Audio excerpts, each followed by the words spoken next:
interview carries on, one of the questions I wanted to ask you is, when you're in politics and are you part of the policy making machine, or can you make a policy? Can you fight something through? Yes, you can. I mean, both locally, when you're part of local government, your party usually has a manifesto.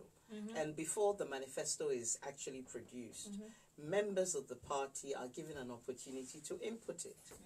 The sad thing is a lot of people are pathetic and don't get involved. At national level as well, you can input the policy-making process. I mean, Labour has been going through a democracy review at the present time. There's been a national policy forum, which Labour does continuously. It's an opportunity for members of the party to give ideas as to what they want to see. So by the time the manifesto comes out, it's a distillation of all the ideas that other people have put forward. So it's not just what the leader wants. It's not just what those in the shadow cabinet want, but it's what the people want, and so what the people ask for. Absolutely, and that's how policy changes. But unfortunately, the participation is low, just as turn-up at elections is low. At the present time, often participation is very low. That's why Jeremy being in Labour is exciting, because suddenly membership has shot up. Oh, yes. And that is exciting. But for some people, they don't like it because they don't have control. Because there are more people now who you have to consult. They prefer having a small group and they decide everything. No, that's not going to work. We want to be part of things, and we want to be part of the decision making, and we want our voice to be heard a lot. I mean, it's happening in Ghana now. There's been a lot of uproar on issues, and so then the president and his group has to listen, which is good. I think good politicians care when people respond.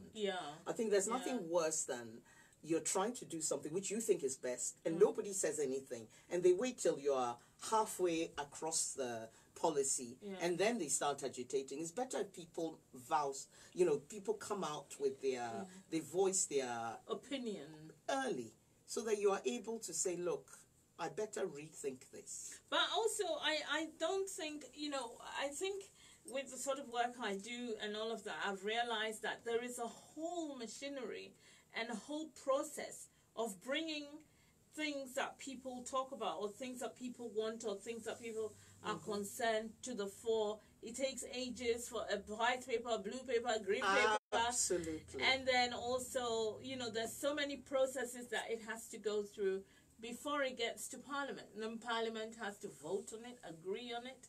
There will be people who do not agree, and so, But even when you're right about the white paper and the green paper, these go to select committees. And select committees also ask for evidence. And evidence is from people like you and me and from experts. So there is always more opportunity than people realize to be part of the policy-making process. The thing is, people can't be bothered half the time. And it's important that they are bothered. Because life, it's about our lives and our children's lives. That is true. The other thing also that I needed to ask you was, as a woman and as a black woman, as you are going through the processes and, getting through all of the ceilings that are not, are visible for the likes of us, but not for the likes of you, how are you changing or helping to make policy become aware that black people are human beings and blah, blah, blah, blah? Well, the reason I'm part of ITPAT Coalition UK, for those who don't know, we're in the decade for people of African descent. It's a UN international decade. Because there's a recognition that we as a people are marginalized. That's why in this decade I use the term African for everybody who's of African heritage. Whether black. They know it or not, they are African. They don't accept it, though. Well, that's their problem. There's a Congolese proverb that no matter how long a log has been in water, it doesn't become a crocodile. It is still a log. So whether you know it or not, and I think that's what, with the confidence to say, look, you are an African. You're an African from the Caribbean, you're an African from Jamaica, Barbados, or an African from the UK, you're still an African. If you don't know we've got a caller, Ooh. Hello, caller. Hello, who is this and where are you calling from? I'm Norma. Hello, Norma. You guys got cut off with a while from Facebook, but just to say Nana. She's such an inspiring, strong black woman. Oh, Okay. thank you. More than appreciative for what you've done for us. Thank you. Oh, do you want to say more? Or ask a question? I think Nana has just said it all. I'm just in awe of her experience and all the things that she's achieved. Yeah.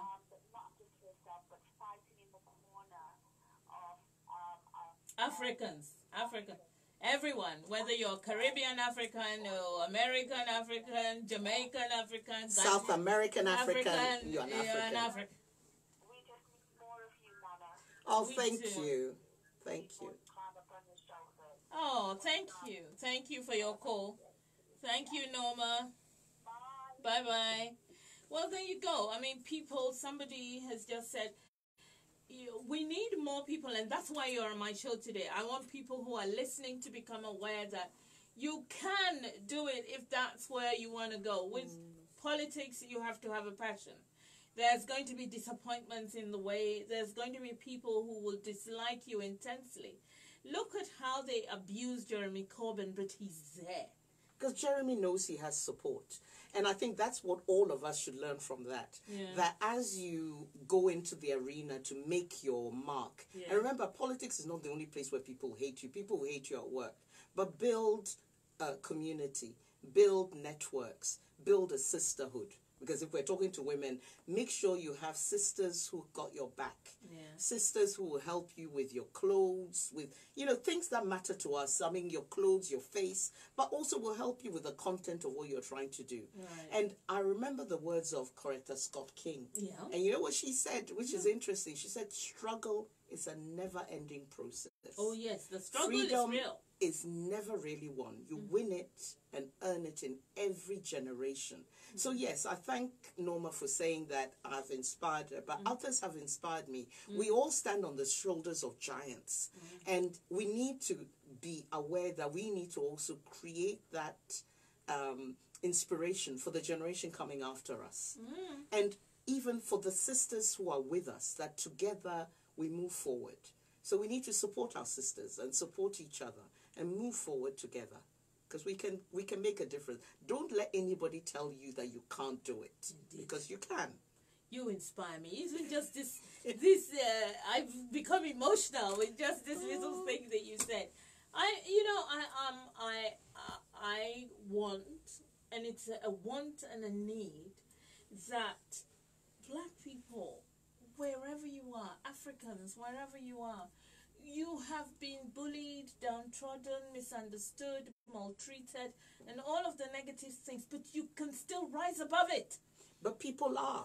And I think that's what we need to do. We need to keep on encouraging those who manage to rise above all this nastiness. Yes. But at the same time, be aware of those who have been crushed by it and help them up. Indeed. Because people are being crushed by it.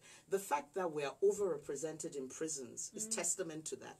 That we are overrepresented in mental hospitals is testament to that. People are being crushed. People are being lost. But together we can raise them up. Because that's why when we have opportunity and we have the privilege of our education, we have no right to sit back and do nothing. We need to fight. And for those who joined the Conservative Party, I'll say yuck, but good for you that you're there. But change things there as well. Because I believe, for me, the Labour Party is the only party that can actually make a big difference for all of us, whoever you are. But if you are in the Conservative Party, then work within it and make sure that change comes. There are people in the Conservative Party who I know have a passion for people. I mean, on the council, I used to know them, and one of mine, I used to tell them, you're in the wrong party. Yeah, it should be in the Labour. For me, the Labour is Party. the only party to be in. But I understand that everybody has their value system. Wherever you are, you need to make a difference. Yeah. You have to make a difference wherever you are. One of the things that I kind of, and you said it the other day to me when we were chatting about education. One of my bugbears, and I thought it was over, but it's not. A lot of young African people when they are in school, they're enthusiastic and everything. They want to do something, and then the teacher says, "Well, you're good for sport. Or music. Or music." But I think that's why I love this work that Kwakwa and Sawa did. They did what they call NAM, the Naming and Role Model Project. They did it mainly for boys, so it was men that they looked at first. And of course, rightly, women said, "And what about women?" So they did this DVD called "What They Said I Should Be," and and all of these women were told they couldn't be who they wanted to be. And there's one story on that DVD, which is Baroness Scotland.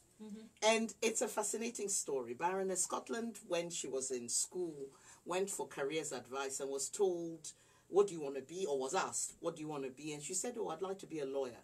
This teacher looked at her and said, "Oh, what do you do on a Saturday?" And she said, "Oh, on a Saturday I work in Sainsbury's." This woman, this person patronizingly looked at her and said, "Oh, if you work very hard, maybe you can rise to be a supervisor." And so she was deflated. But she went home, and that's why family is so important.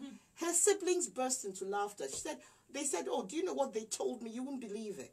So although her father would have liked her to do science, he understood that she was fascinated by words and wanted to do law. He supported her. Baroness Scotland ended up being the first woman attorney general, first woman of any race in this country. So it just shows that if you believe in yourself, if you've got family to support you, you can be whatever you want to be.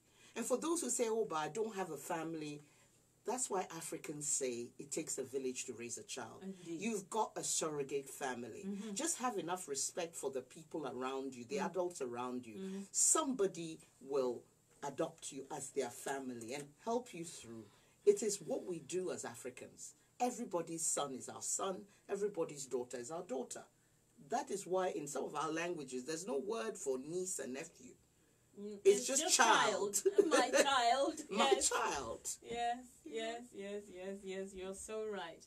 We've got 4 minutes to go, so we need to put everything in a nutshell. How do you see life as it is now in the diaspora? You have achieved a lot. You have done, what Napoleon thought a black person couldn't do. I've twisted it a little. However, I think that for that, if you were advising somebody who was 17, disillusioned, not doing too well at school because of all the hostile environment around them and the troubles they keep getting into, what advice would you give them in a minute or two? In a minute, what I'll say is that what makes your heart sing, what makes you get up in the morning, look at that thing and work at that, whatever it is.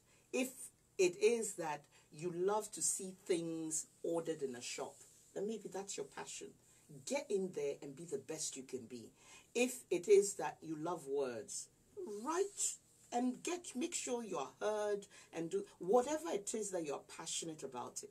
Do it, because that is what will make a difference.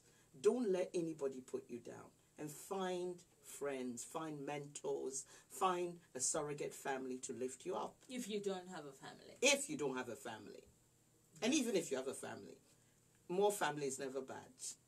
One of the things I want people to know, especially young people, I get a lot of young people listening sometimes. And one of the things I tell them is, you see, when you are young, you think slightly abstract from your parents, and you think you want to do this and you want to do that. That is okay, but always think within your parameters, because whatever it is, as the years go by, you will realize that you must have goofed. We all do that, you must have goofed. Therefore, try and be careful and think twice. Whatever it is that you want to do, count to 10 or 20 before and then you think, do it. Yeah. That is true. That is true. Do you know, every time I get a good guest, then the time just flies, and we haven't really talked. There's so many things I want to ask you and share with all of the people, so you will have to come again. Well, that's very kind of you, but thank you for this privilege. It's been a pleasure being here with you. Thank you so much for coming. Thank you for coming to me. Oh, my God. People, this is what happens. When you love your job, you find the good people. Now, thank you so much. Thank you for the listeners. Thank you for everyone who's listening. Thank you, my guest. Thank you, Norma, who listened. And thank you. I'm sorry about Facebook and the way they cut me out just because of the song which we loved and wanted to share. This is a radio station, people. We can play music. Facebook. Thank you very much. I'm about to go. I've got 23 minutes, 22. I don't know what else to say. I don't want to shout at Facebook too much because I don't want them to cut me out totally. But I'm not happy. I am not happy. I've got another caller. I've got 11 seconds and a caller is calling. I'm sorry, caller. If you can hear me, you can't speak because I'm going. The show has ended. Thank you very much, everybody. Love you all.